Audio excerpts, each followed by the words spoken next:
Halo, perkenalkan nama saya Zabrina Putri Surya dari kelas 11 IPS 2 nomor absen 25.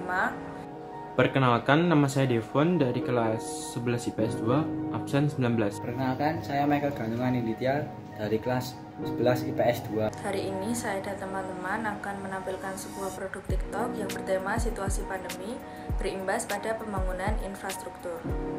Pandemi yang terjadi pada sekitar awal Maret 2020 hingga sekarang ini merupakan bencana yang dialami hampir di seluruh dunia. Banyak sekali teori-teori yang diyakini oleh banyak orang, diantaranya adalah virus corona berasal dari kebocoran laboratorium di Cina. Ada juga teori yang menyebutkan bahwa sebuah pasar basah di Wuhan, Cina adalah awal mula penularan virus corona antar manusia terjadi. Dan wabah COVID-19 ini dikategorikan sebagai bencana non-alam. Mengapa? Karena bencana ini tidak murni dari alam itu sendiri, melainkan wabah atau penyakit secara cepat ke sejumlah besar orang dalam populasi tertentu dalam waktu yang sangat-sangat singkat.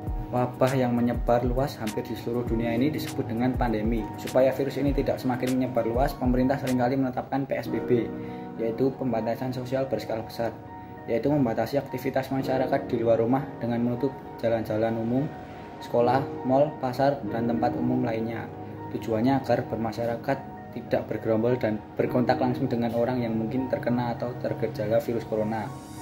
Pada masa pandemi, sebenarnya infrastruktur juga berkembang, akan tetapi hanya di sektor-sektor yang mendukung pemulihan pandemi, misalnya rumah sakit. Namun untuk infrastruktur yang lain berhenti atau mandek, tidak berjalan semestinya. Penggunaan rumah sakit di masa pandemi ini sangat padat, karena seperti yang kita lihat pasien penderita COVID-19 jumlahnya terus meningkat dengan sangat cepat. Hal ini juga menyebabkan peningkatan limbah di rumah sakit. Daripada hanya menumpuk dan mencemari lingkungan rumah sakit, kita bisa mengubah limbah tersebut menjadi sebuah kerajinan, yaitu kerajinan vas bunga. Ide kerajinan vas bunga dari limbah rumah sakit ini sudah banyak orang memakainya untuk dijadikan usaha, dan hasilnya tidak mengecewakan. Kita sering menemukan himbauan pada saat di tempat umum supaya kita mencuci tangan dan wajib menggunakan masker sebelum masuk ke tempat tersebut. Namun seringkali masih kita jumpai orang-orang yang nekat tidak memakai masker dengan berbagai alasan. Padahal masker sangat mudah didapatkan, bahkan kita bisa membelinya lewat online shop, juga dengan harga yang terjangkau dan kualitas yang baik.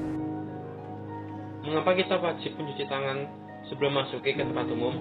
Mencuci tangan telah teruji secara saintifik dan mencegah penyebaran virus dan bakteri penyebab penyakit. Membersihkan tangan dengan tepat dan mampu mencegah terjangkit penyakit pernapasan dan pencernaan. Hal itu terjadi karena dengan mencuci tangan, bakteri yang ada dalam tangan kita tidak masuk ke saluran pencernaan dan pernapasan. Berikut adalah cara mencuci tangan yang baik dan benar. Washing your hands is one of the easiest way to protect yourself and others from illness such as transmission of the virus. And I'm gonna tell you how to wash your hand properly, and the material is water, soap, and disposable towel. First, wet your hands with water. Apply enough soap to cover your hands. Rub your hands together. Use one hand to rub the back of the other hand and clean in between the finger. Do the same with the other hand. Rub your hands together and clean in between your finger. Rub the back of your finger against your palms. Rub your thumb using your other hand. Do the same with the other thumb. Rub the tips of your finger on the palm of your other hand. Do the same with the other hand. Rinse your hands with water. Dry your hands completely with a disposable towel. Use the disposable towel to turn off the tap. Keadaan Indonesia pada saat ini mengingatkan kita pada saat penjajahan. Memang pada masa penjajahan, pembangunan infrastruktur di Indonesia memanglah maju, tetapi hanya digunakan untuk kepentingan kolonial. Misalnya dibangun untuk jalan raya, pabrik, dan lain-lain.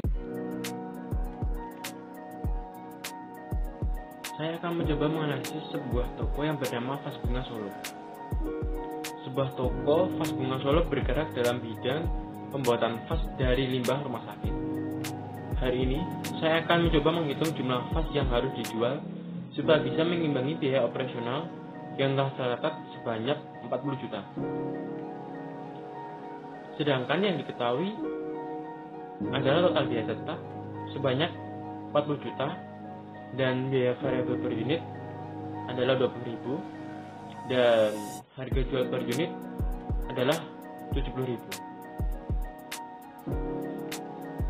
Yang ditanya adalah BEP dan margin produksi. Dan saya akan menjawabnya.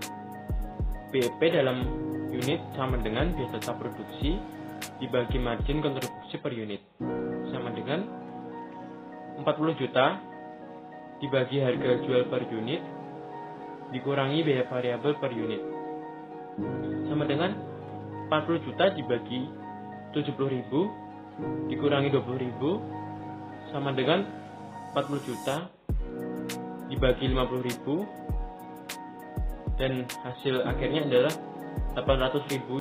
Berdasarkan dari data tersebut, dapat disimpulkan bahwa untuk tidak merugi, maka toko vas bunga Solo harus menjual vas sebanyak 800 unit. Namun, jumlah tersebut merupakan jumlah minimal supaya bisa impas. Namun, belum untuk menghasilkan laba. Selanjutnya, saya akan mengubah data tersebut menjadi mata uang. BEP dalam rupiah sama dengan harga jual per unit kali BEP unit sama dengan 70.000 kali 1000 unit, hasilnya adalah 70 juta. Bisnis harus memahami break-even point atau BEP untuk bisa menetapkan target minimal dari penjualan harian atau untuk penjualan bulanan. Penetapan target yang tersebut harus disesuaikan dengan kemampuan yang ada. Untuk mengetahui titik impas, maka pemilik bisnis sendiri harus paham target dari penjual yang harus dicapai dalam siklus ini. Dengan demikian, pemilik bisnis mampu mengantisipasi kemungkinan untung dan rugi. Ekonomi di Indonesia pada zaman penjajahan dan pandemi sama-sama mengalami penderitaan. Pada zaman penjajahan, ekonomi di Indonesia menderita karena adanya kerja paksa. Belanda mengeksploitasi para pekerja ini tanpa memperhatikan kesehatan dan kesejahteraannya.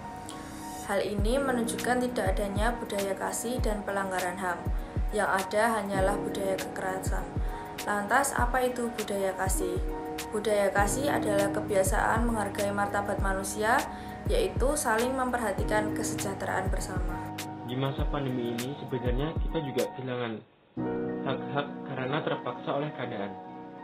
Mungkin biasanya sebelum kita terkena pandemi, kita seringkali berolahraga di luar ataupun di tempat-tempat umum dan membaur dengan orang sekitar kita.